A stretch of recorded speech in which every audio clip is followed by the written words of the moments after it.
Photo credit NASAJPLSpace Science Institute. Saturn's ringed world has attracted attention ever since humans first looked at the sky. The rings became visible to humans more than 400 years ago, and scientists finally got a close-up look at the planet when the Pioneer and Voyager spacecraft swung by the planet in the 1970s and 1980s. Now, NASA and the European Space Agency have an orbiting spacecraft called Cassini at Saturn. Cassini has been there since 2004 and will last until September 2017, when a planned maneuver will plunge it deep into Saturn's atmosphere.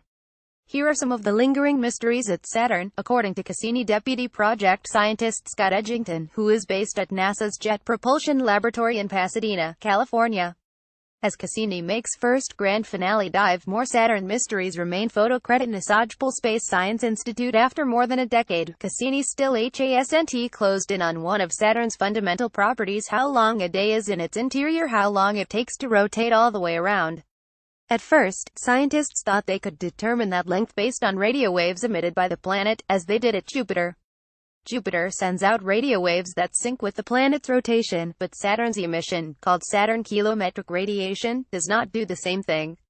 Variation in radio waves controlled by the planet's rotation is different in the northern and southern hemispheres, NASA wrote in 2014.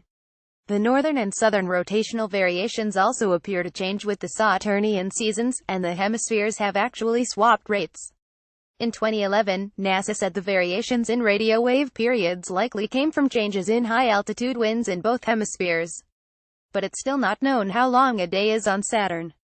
Photo credit NASAJPLSpace Science Institute. Understanding how much Saturn's rings weigh would tell scientists a lot about how old they are and how they formed.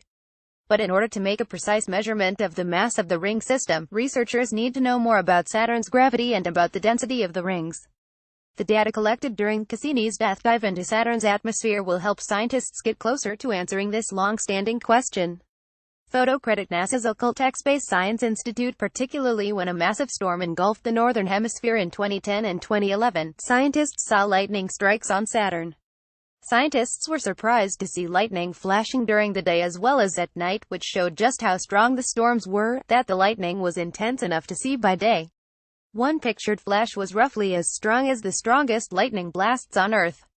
Scientists are using this kind of information to figure out where the lightning came from, although it's unclear what changes this produces in Saturn's climate overall.